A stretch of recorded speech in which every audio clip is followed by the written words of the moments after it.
அந்த வடகிழக்கு பருவமழை தொடங்கிடுச்சு. காய்ச்சல் தொற்று இந்த மாதிரி சளிகள்லாம் வருது. ஸ்பெஷல் கேம்ப் மெடிக்கல் கேம்ப் இப்போ ஏற்கனவே நான் கடந்த ஒரு 4-5 நாட்களுக்கு முன்னால் சென்னையில் நடைபெற்ற பத்திரிகையாளர் சந்திப்பில் சொல்லியிருக்கிறேன். இதுவரை எவ்வளவு மழைக்கால சிறப்பு மருத்துவ முகாம்கள் நடத்தப்பட்டது, எவ்வளவு முகாம்கள் வாகனங்களின் மூலம் அந்த பகுதிகளுக்கு அனுப்பப்பட்டிருக்கிறது. குறிப்பாக துறைக்கு மாண்புமிகு முதல்வர் அவர்களுடைய அறிவுறுத்தலின்படி சொல்லப்பட்டிருக்கிற அறிவுறுத்தல், ஏதாவது ஒரு கிராமத்தில் அல்லது ஏதாவது ஒரு தெருவில் ஒரு 2-3 பேருக்கு காய்ச்சல் பாதிப்பு இருக்குமானால் உடனடியாக அங்கே ஒரு மருத்துவ முகாம் அமைப்பதற்கு நடவடிக்கை எடுக்கப்பட்டிருக்கிறது. கடந்த காலங்களில் வடகிழக்கு பருவமழை தொடங்கியதற்கு பிறகு, தொடங்கி மிகப்பெரிய அளவிலான மழை பொழிவுகளுக்கு பிறகு ஒரே நாளில் 1000 முகாம்கள் 10,000 முகாம்கள் என்றெல்லாம் நடத்தப்பட்டு அதிகபட்சமாக ஓராண்டில் மட்டுமே 26,000 முகாம்கள்லாம் கூட நடத்தப்பட்டிருக்கிறது. வடகிழக்கு பருவமழை கடந்த 19ஆம் தேதி தொடங்கி இதுவரை ஒரு வடகிழக்கு பருவமழை பொதுவாகவே ஒரு 87 சென்டிமீட்டர் அளவுக்கு பொழிய வேண்டும். இதுவரை ஒரு 24-25 சென்டிமீட்டர் தான் சராசரியாக பொழிந்திருக்கிறது. இன்னமும் கூட மழை பொழிவு என்பது இப்போது நாளில் ஒரு பகுதி மட்டுமே வந்திருக்கிறது. இந்த 3 பகுதி மழை வர வேண்டும். டிசம்பர் 2வது வாரம் வரை இந்த மழை பொழிவு என்பது தொடர்ச்சியாக இருக்கும். அந்த வகையில் இந்த மழையை பொறுத்து, பாதிப்புகளை பொறுத்து முகாம்கள் நடத்துவது என்பது தொடர்ச்சியாக செய்யப்படும். இந்த ஆண்டு இதுவரை நடத்தப்பட்ட முகாம்களின் எண்ணிக்கை 25,460 முகாம்கள் தமிழ்நாடு முழுவதிலும் நடத்தப்பட்டிருக்கிறது. இதில் பயன்பெற்றிருப்பவர்கள் 10,48,852 பேர் பயன்பெற்றிருக்கிறார்கள். இதையும் கடந்து மாண்புமிகு தமிழ்நாட்டின் முதலமைச்சர்கள் ஆகஸ்ட் திங்கள் 2ஆம் தேதி ஒரு சிறந்த மருத்துவ திட்டத்தை தொடங்கி வைத்திருக்கிறார்கள். நலம் காக்கும் ஸ்டாலின் என்கின்ற ஒரு திட்டம் தமிழ்நாட்டில் தொடங்கப்பட்டிருக்கிறது. அந்த திட்டத்தை பொறுத்தவரை வெறும் காய்ச்சலுக்கும் இருமலுக்கும் மருந்து கொடுக்கிற ஒரு முகாம் அல்ல, முழு உடற் பரிசோதனை என்கின்ற அளவிலான ஒரு மருத்துவ முகாம். அந்த முகாம்கள் 1256 இடங்களில் நடத்தப்படும் என்று அறிவித்தார்கள்.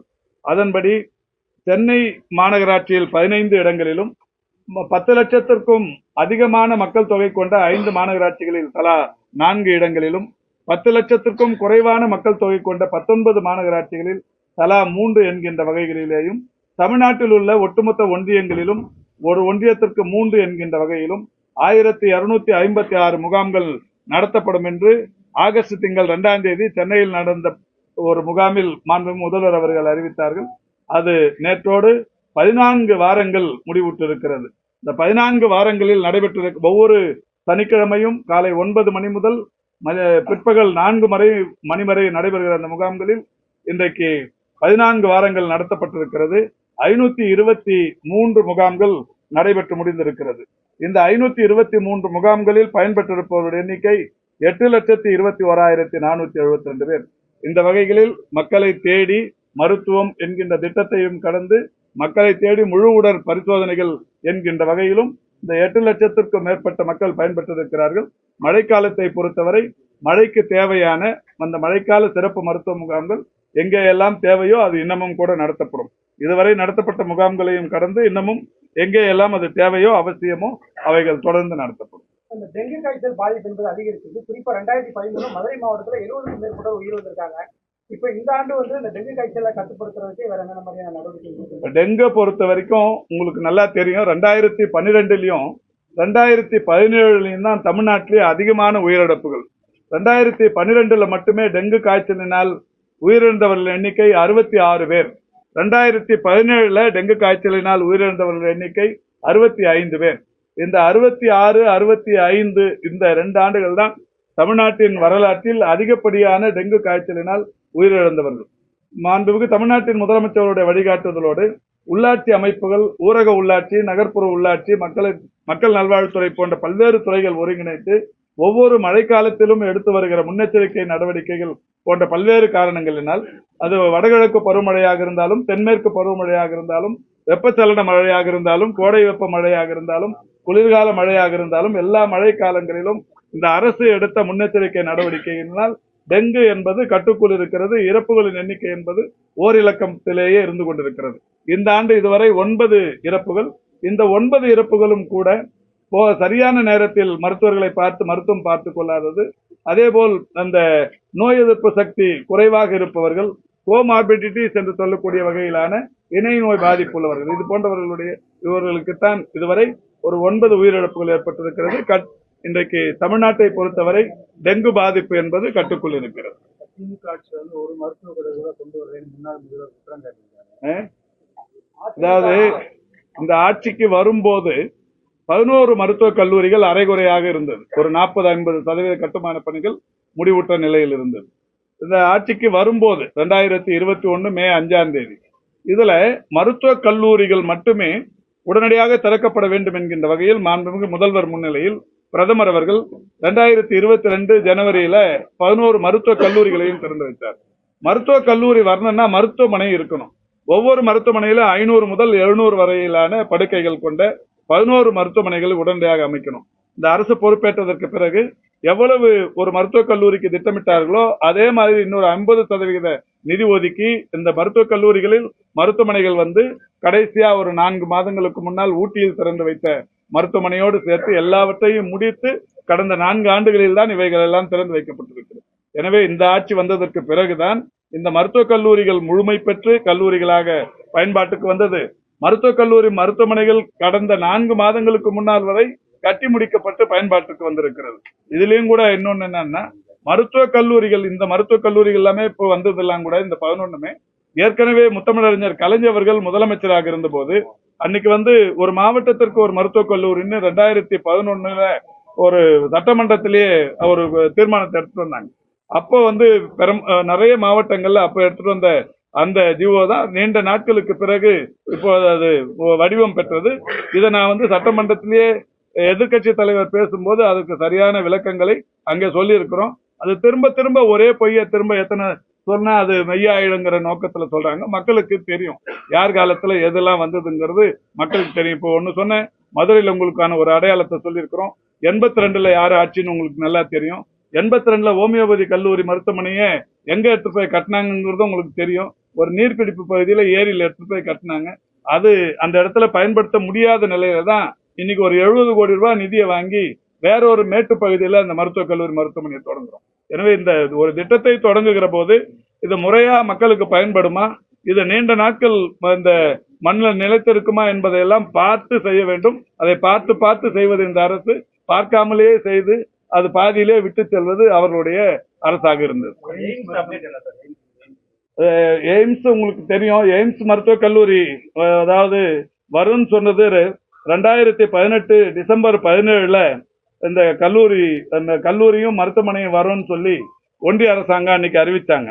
2018 டிசம்பர் 17 இதுல என்னன்னா அன்னைக்கு அறிவிச்சது எத்தனை இடத்துல அறிவிச்சாங்கன்னா ஒரு 6-7 இடத்துல அறிவிச்சாங்க.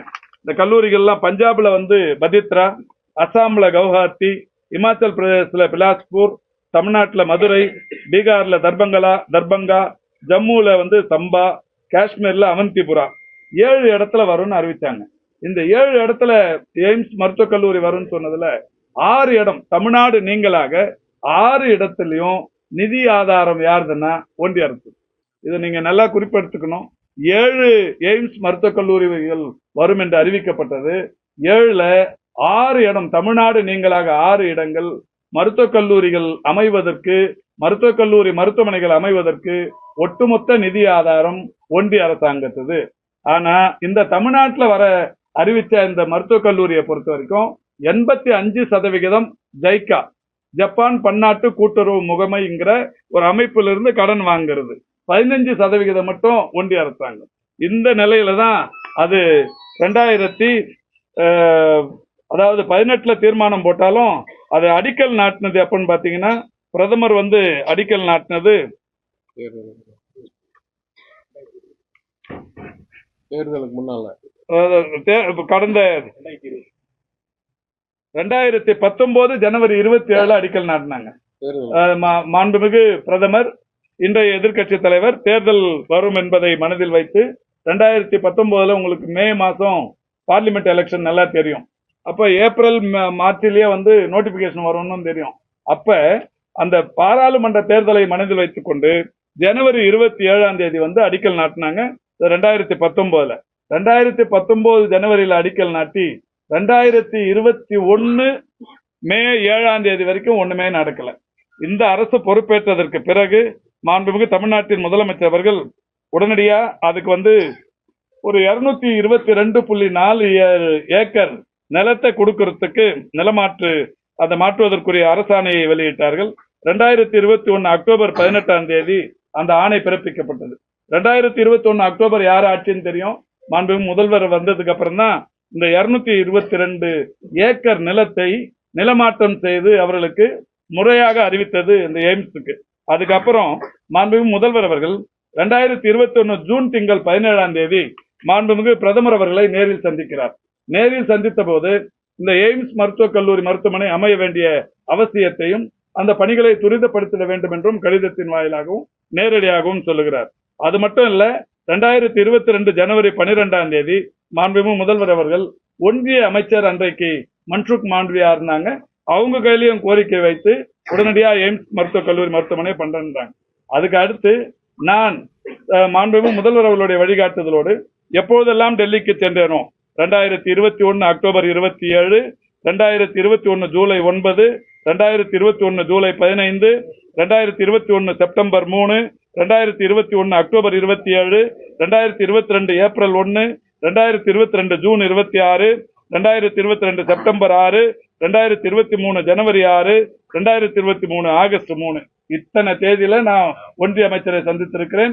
ஒன்றிய அமைச்சரை சந்தித்த போதெல்லாம் எங்களுடைய பிரதான கோரிக்கை, முதல் கோரிக்கை மதுரையில் எய்ம்ஸ் மருத்துவமனையை உடனடியாக அமைப்பதற்குரிய நடவடிக்கைகளை எடுக்க வேண்டும் என்பது. ஆனா அது வரைக்கும் எதுவும் பண்ணாம 2022 என்ன பண்ணாங்கன்னா ஒரு 50 மாணவர்களை எய்ம்ஸ் மருத்துவக் கல்லூரி மருத்துவமனையில் படிப்பதற்கு செலக்ட் பண்ணிட்டாங்க.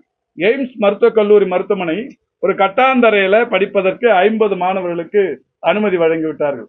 அப்போ தமிழ்நாடு மறுத்திருந்தால், இந்த மாணவர்களை தமிழ்நாட்டில் சேர்க்க முடியாது என்று ஒதுக்கி இருந்தால் அது இந்த எய்ம்ஸ் எங்க வராம போயிருமோ அப்படின்னு சொல்லி மாண்புமிகு முதல்வர் அவர்கள் ராமநாதபுரம் மருத்துவக் கல்லூரியில இந்த 50 மாணவர்கள் தங்குவதற்கும் படிப்பதற்கும் அந்த லேப் போன்ற வசதிகளை பயன்படுத்திக் கொள்வதற்கும் அனுமதித்து 50 மாணவர்களுக்கு அனுமதி கொடுத்தாங்க.